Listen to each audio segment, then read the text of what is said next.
Hi, I'm Jackie Tantillo, and this is Should Have Listened to My Mother.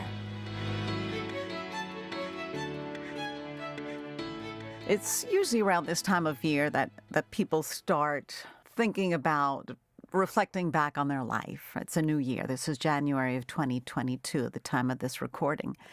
And it often comes to mind that we start reflecting on our life, on our choices, on our decisions, how far we pushed, or how long do we go, or how long do we neglect ourselves before we take the time to reflect on, again, our life, our choices, our decisions. Well, my guest is an innovator, a person who introduces new methods and ideas and blends them with sometimes somewhat traditional ideas. She's known for finding common ground and powerful connections in unexplored territories. She's an engineer. She's got a master's degree in industrial design and considers herself a cross-pollinator. So I'm curious how Jennifer Peavey will describe herself, but I want to welcome you, Jennifer, to Should Have Listened to My Mother. Thank you so much, Jackie. I'm so glad to be here. I'm really looking forward to the discussion. Yeah, it's interesting. Guess I might as well ask you, are you who you are today because of or in spite of your mom? Today, definitely in spite of. I spent most of my life because of what she had taught me. And I think the pandemic caused me to shake up a lot of what I was believing and the way I was living my life. And so I made a hard switch during the middle of the pandemic. You did, and one that you're going to tell us about, right, in this conversation. So how about if we just start off with your mom's name? So her name is Jane. And where did you grow up? I grew up in Charlotte, North Carolina. Okay, that's a beautiful area. And what is it, because you said in spite of and because of, so what's the contrast there? What's the differentiation? So I think if there was one line that we would want to put on this is my mother believed that we should always be busy. And every moment must be occupied with doing something. And it's very interesting.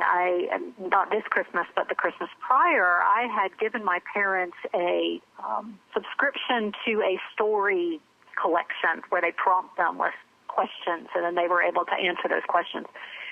And I just found the one about my mother talking about her mother. And it literally starts with the question is, what was your mother like? And so this is my mother. What was my grandmother like? And she says, my mother was always busy. And there was a lot of that going on, that I had to constantly be moving about and doing things. Now, I'm not sure why it was passed down that way, but it was just the fact that you needed to be busy. Obviously, there was a reason. I didn't ever know the reason. So during the pandemic, I spent a lot of time questioning, why am I so busy? And for that matter, why am I busy on these things that I don't really even want to do? Oh, my God. Wait, does that include your engineering degree and your industrial design degree? Or was that something you wanted to do? Well, my father was an engineer, so it made sense that I did engineering. My mother was a math teacher, so math and science was something it came easily to me, so it made sense. But no, I was bored. I was absolutely bored as an engineer, but I did it for 20 years. Because, it was decent pay and it was fine. Now, industrial design, when I found it, I will say, in a way, it was not what I wanted to do, but in a way it was. It was closer. I had always just wanted to be a working artist. I was very creative. I did not have exposure or training, probably, enough to either be confident or do it on my own, but at least industrial design allowed me to really pull out that creative side and really pull out the empathizing with people and observing why people did things, because I find people fascinating when I get to see how they do things. I'm not a chit-chatter at a party, but I love to people watch. And so industrial design allowed me to do part of that. Right, so you have a right-left brain activity, but you are so curious about or wanting to use your hands and shape things and create things. Yes. I really like making. But I also enjoy then the mental figuring out how to make it or how I want to design it. So there's, as you say, both going on there, which is rare in this day and age to be able to be allowed to do both things and have a good living. That's a gift to be able It to have. is. Well, at least you acknowledged it, that you were missing something. Good for you. Yes. Yeah. Yeah. And I probably spent most of my life feeling like something was missing, but I'm supposed to be busy. Now, why did your mother continue what was handed down from her mother? You think that she would have said, I don't want to do this anymore. I'm not fully convinced that she did think, why did I want to continue doing this? She wanted to be busy. And it's actually in this story that she wrote about her mother. One of the things that happened was my grandfather had a heart attack when my mother was 9 years old. And I can read you the line that she wrote. Please. That my father had his first heart attack when I was 9 years old. My mother cared for him, and through many more heart episodes. She feared that he would get sick during the night, and emergency people would be coming to our house. So every night before going to bed, she checked to make sure that every room in the house was perfect. She even ironed the sheets when they were washed so the beds looked nice. She also ironed my dad's underwear so that if he got sick while in a hotel, his suitcase looked neat. Her biggest fear was that my father would die young and that she would not have any employable skills to support us. And what's interesting after that is she does say, her mother was a superwoman, but that she felt loved and secured and that my grandmother made her childhood happy. But I can tell you my mother is an anxious person. Well, because your mom was always waiting for the other shoe to drop. She was always prepared for the next emergency or disaster. Yes, and that's the way she grew up. Even though, my father did perfectly fine as an engineer. They are doing very well. They are healthy. But she, to this point, like going down for the holidays, my mother plays the piano, and she was playing for a number of services between the 23rd and the 24th with Christmas Eve. And she was visibly shaking. She is so nervous about this. But that's not a new thing. It's not because of age. She has always been extraordinarily scared of actually performing. She's very good, but there's a level of perfection in there, like the ironing of the sheets. This worry of things, and she was exhausted on Christmas Day because of it. Oh, that's terrible. It is, but she does put on a very happy front. But down deep, she's a very anxious person, and that translated. And I think the busyness is trying to soothe that. I don't know if she's trying to accumulate more, Girl Scout badges, or if she's just distracting herself, or if, this is what my mother did, and I know that I need to be just like my mother, but that's what she does. And I did the same thing. How long did your grandfather live? Oh, he lived into his 80s. So God. He lived for 50 years. Oh, that's fantastic. Yeah, absolutely. Died in his sleep, the way all of us would want to go. Wow. So after all of that anxiety and fear and anxiousness, he went the most peaceful way one could hope, in my mind. Absolutely. Absolutely. Have you talked to your mom about all this? We do not do that. We don't. No, we don't talk about we don't talk about things like that. That's not something our family does. So no, I have not. Do you have siblings? I do have a sister, and she has 5 children, so you can imagine what her life is like. But yeah, no. And does your sister have the same relationship with your mom as you do, or a different relationship?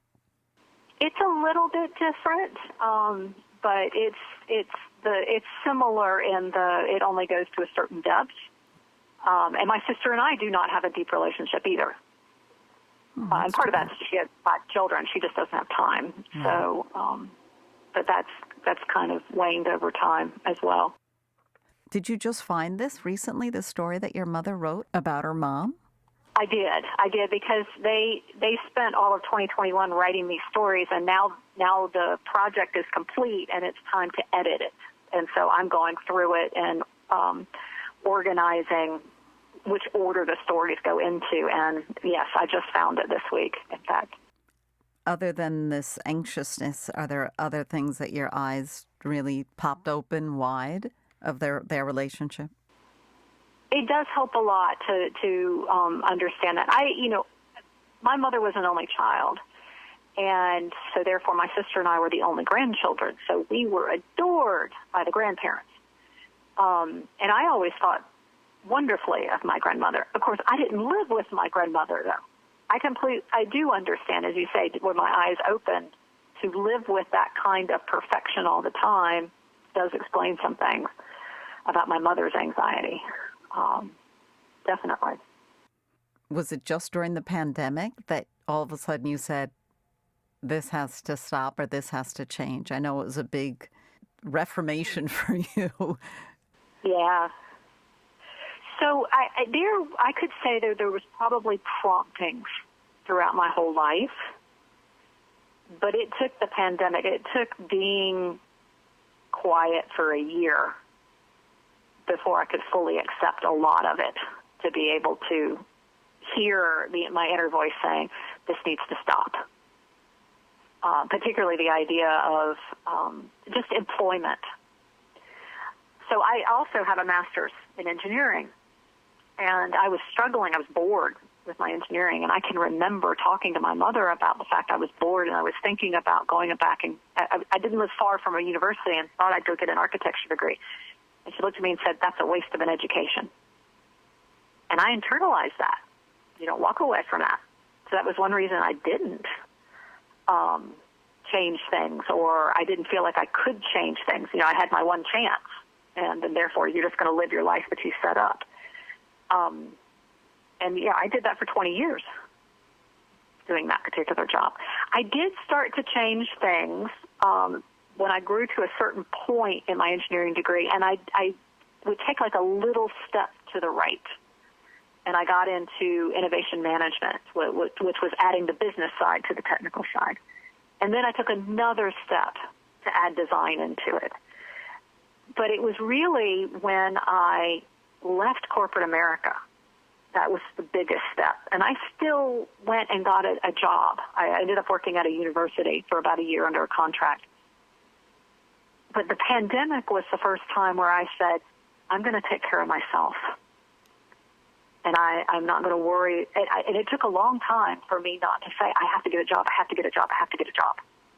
Because I did, and I'm sorry, that's probably not clear. I went into the pandemic when the contract was over.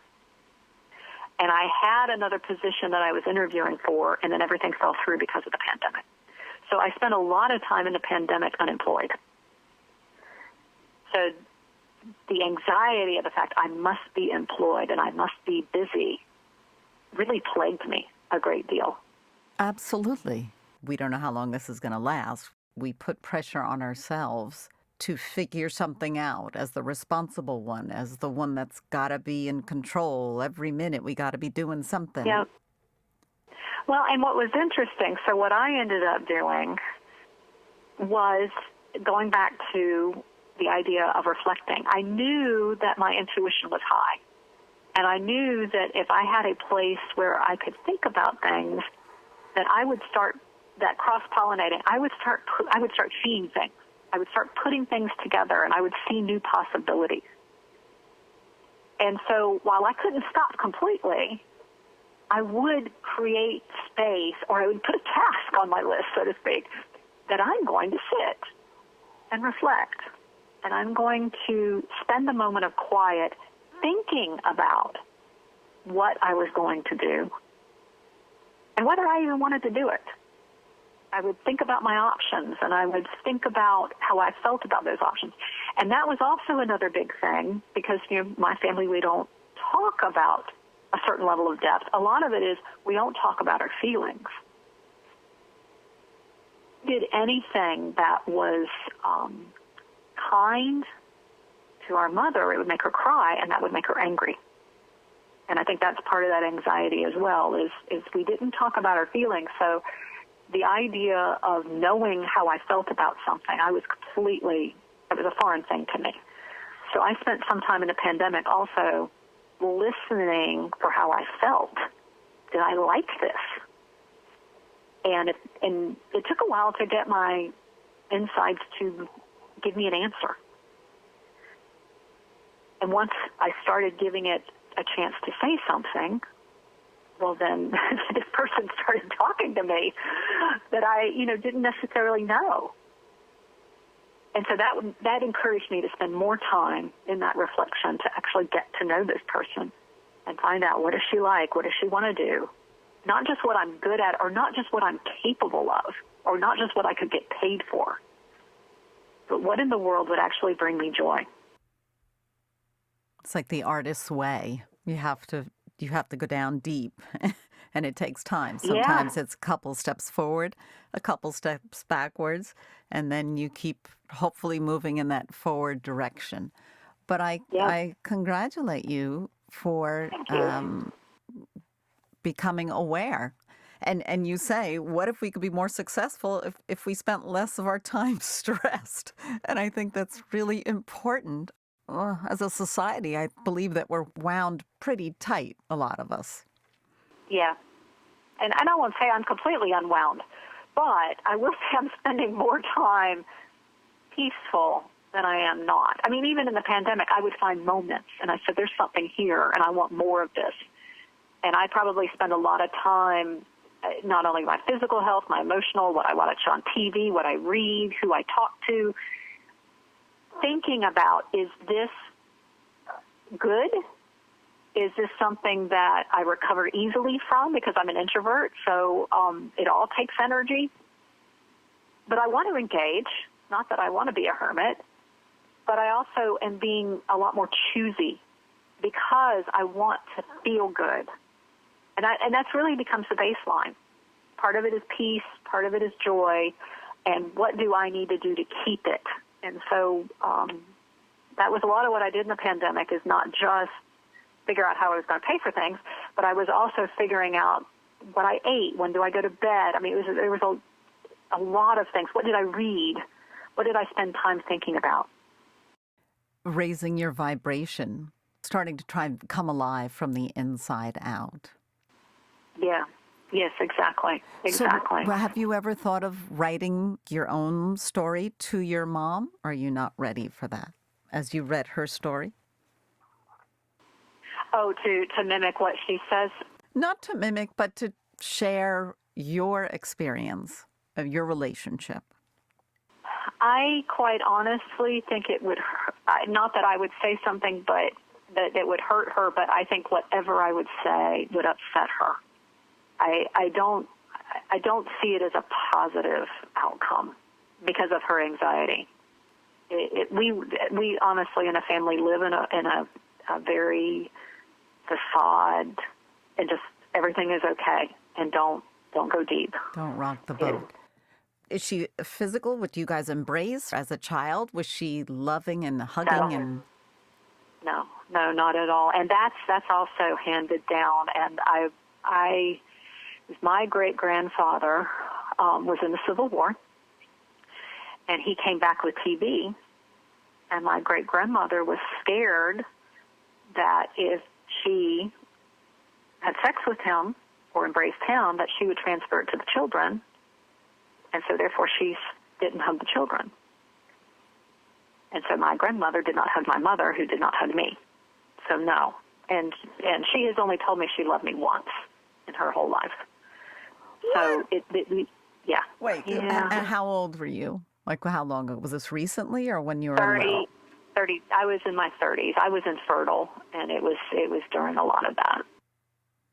Did it blow you away when you heard that? It was, well, I was in a very low moment. I couldn't have children. My sister was, obviously popping out lots of children, and I couldn't.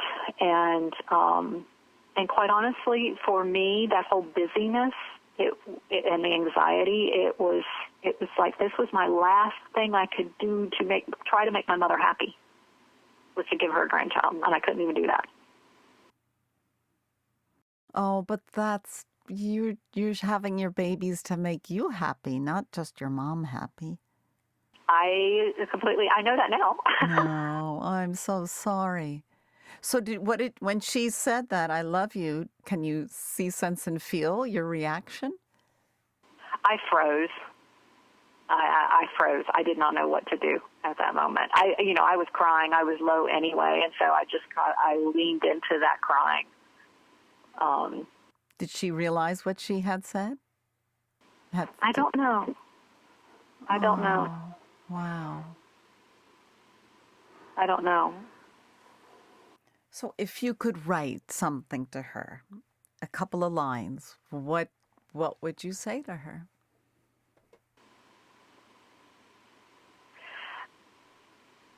I don't know. Would an I love you be in there, or not ready for that? If I said it, it would be because I know it would make her happy, or not happy, but I mean it would please her. Right. Not because I feel it. I guess because it's good that she said it. She understood the position that you were in. It was extremely emotional. Oh, yeah. And she Absolutely. was able to say it. So many professionals that I've interviewed for the show, Rushka Hasseldine put it so succinctly. She goes, mothers can't give what they didn't have. And that doesn't excuse, I always say this, it doesn't excuse horrific behavior and abuse and all that kind of stuff. But if they were not given that, Yep. then it's hard for them to give. Yeah. And now that you understand that more clearly, maybe there's less hurt or more understanding. Well, and I think for me, it was the ability of letting go of the busyness, that I now have more energy because I could focus on my health and all the aspects of that. Yeah, That that's I a was gift you not- gave yourself. Yes, and then therefore I have more energy and more, if I have more self-compassion, then I have more compassion, I have more patience. I don't know that I'd ever be a sweet person, but, it would be one of these things where it's easier to be around because there's not all this energy. Because I can tell you, when I went down for the holidays, that was the first thing I noticed because I have not been there in 2 years. Was it like a tornado? It was. It was. I felt I could literally, the energy in the room, a tornado is a really good way of putting it. Like there was all of this debris that was just flying through the air, hitting me. And I could feel myself being sucked into it. That's a really good metaphor for it. And I would notice it and sometimes even physically step away from it. But I would say, okay, just take a moment. And I would find my pace. It wasn't like I had to stop, which I was pretty proud of. I would find my pace. And, my parents are in their 70s, so they can only handle that energy for so long.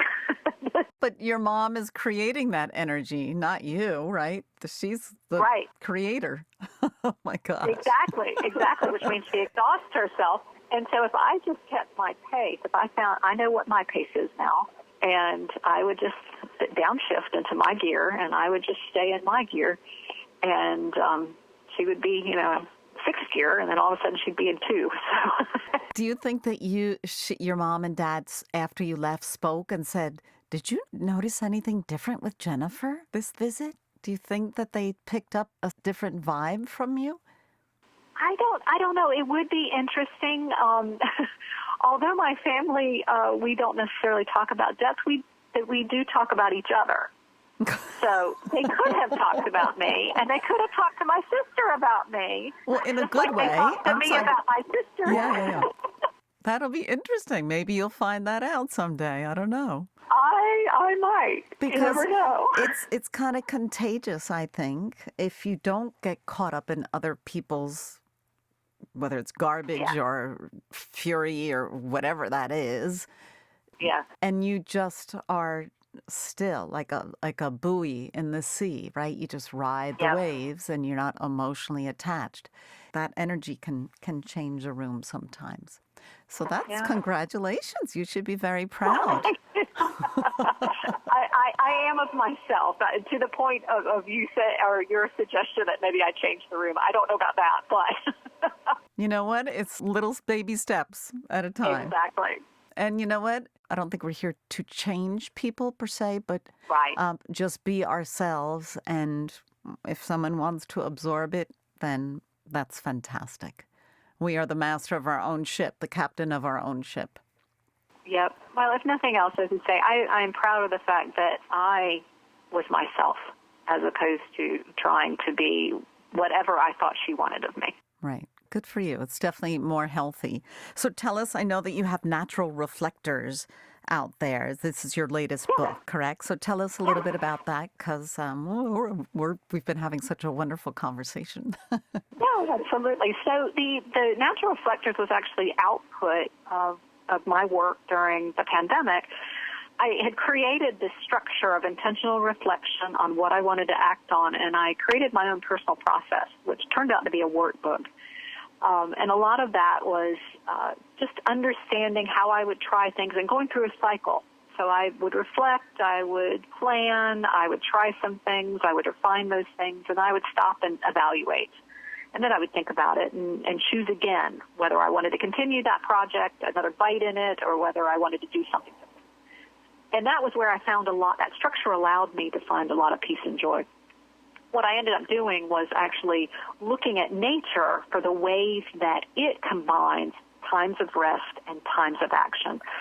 A really easy one is with the seasons. Here in the Northern Hemisphere, we're going into winter and it's cold and the animals and the trees are all hibernating. So a time of more reflection or a time of more dreaming. In fact, this is what I'm doing right now. January, as opposed to resolutions, I am dreaming. And so the book itself, Natural Reflectors, is not necessarily my process, because that was part of when I started sharing my process with people. They said, well, this is interesting, but there are so many ways that nature does this. So my book goes into the idea of having a personal process that has the elements of reflection and action, but then how to look to nature for what resonates with people. There may be something completely different than what I do that would be interesting to them. And then finally, how to actually apply that to one's life. So the idea of trying some things out, being able to understand if it worked, and then making choices on how to move forward. There are a number of stories in there to hopefully bring some inspiration. And what I'm working on right now actually is that workbook to follow up with that. Oh, good. And it's available on Amazon because I'll put the Amazon link in my Simplecast page. Is that right? If people are interested? Yes, absolutely. Oh, fantastic.